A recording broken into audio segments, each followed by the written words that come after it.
Thank you. Hi. Hi. So, it's the day. The day has arrived. And what are we here for? So, it's my birthday today, and not only that, I am celebrating a year of independence. And what I mean by that is that this time last year, my resignation was finalized. So I became a full-time makeup entrepreneur. Alright, and how's it been so far? Tough. I can imagine. Yeah. I thought my time at my 9 to 5 was tough, because along the way I experienced my fair share of challenges and, opposition, but this is something else.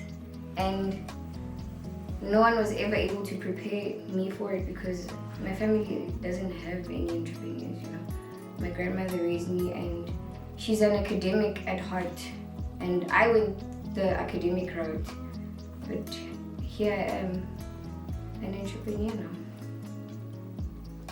So, you asked for questions. Yes. And you already answered these questions. I'm not ready, but I'll try my best to answer them as honestly as possible, obviously. Because also the purpose of this video is to let my followers, my clients, family and friends, and like social internet buddies to kind of get to know a bit more about me, because I'm always about my business and what I get up to in my business and not so much about myself. So I'm hoping that we can merge the two worlds a bit so that they can get to know the face behind Fleur de Lis. Before I start with questions, give me a phone. Why? Well, I need to take nice behind the scenes. Alright. The people need to see. Okay.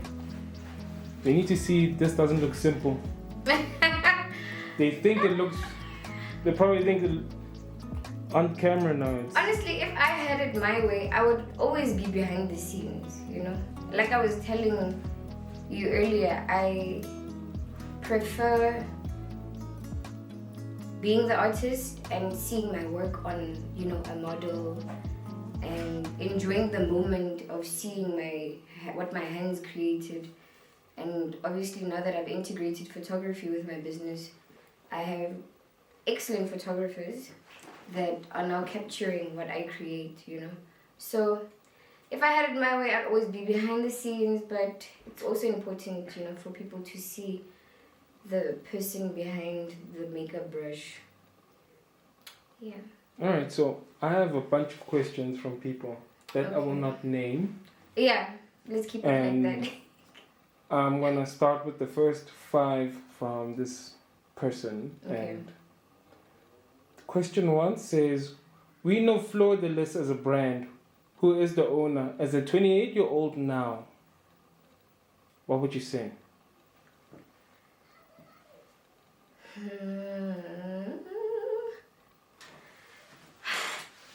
As a 28-year-old young black talented female, it's tough, But since I've,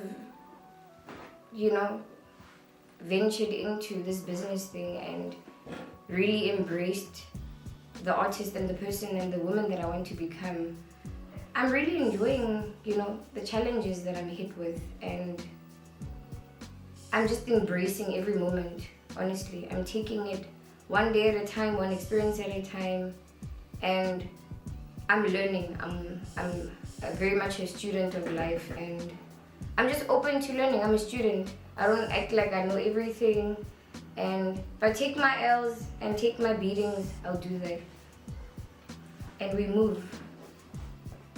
So yeah, I think that's where I am right now as my 28-year-old self.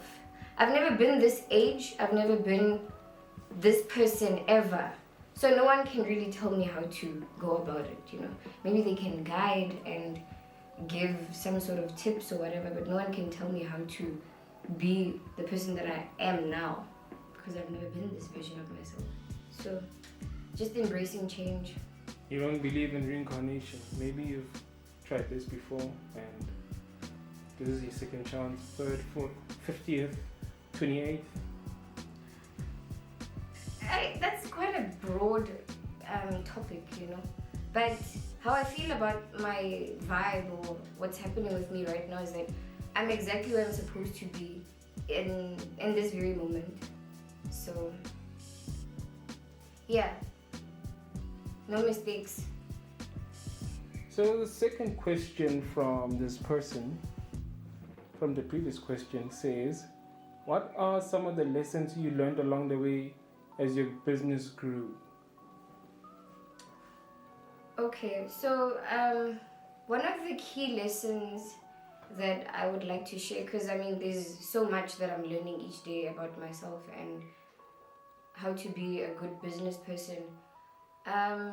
Block out the noise, and it's also very important to remember and understand that you won't get full support from your loved ones, you know. And that's okay, because not everyone is going to understand your vision the way you do.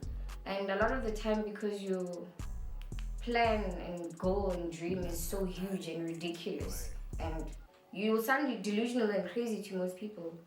So yeah, keep those thoughts and those visions and those big dreams safe. Even if it means you're not sharing them. If that's how you protect them, then do that. But yeah, just remember that you will sound crazy, you won't get the full support from the get, and that's okay. But it doesn't mean that you should abandon what you want to do. That's the biggest lesson I'm learning, and I continue to learn till this day. Even now that I'm hitting a year, I still get a lot of doubt and why don't you go find a job? Why don't you do this part-time? I'm not trying to do anything else other than this, you know. So yeah, that's the main lesson I think I would like a person that's starting out in any kind of business to walk away with. Alright. And you have been accused of being a workaholic in this question. Allegedly. So let me read it. You are a workaholic. We have established that by now. This is not alleged. It's a statement.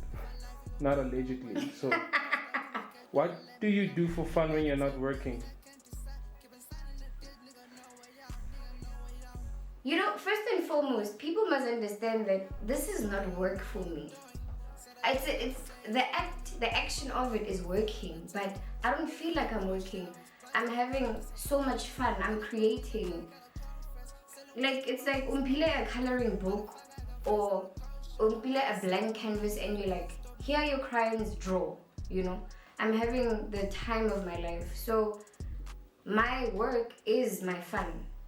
And if I'm not so-called working, I'm brainstorming, I'm daydreaming, I'm visualizing what's next. How can I improve, you know?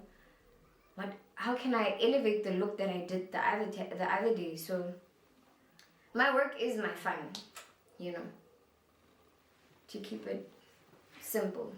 Yeah, my work is my fun.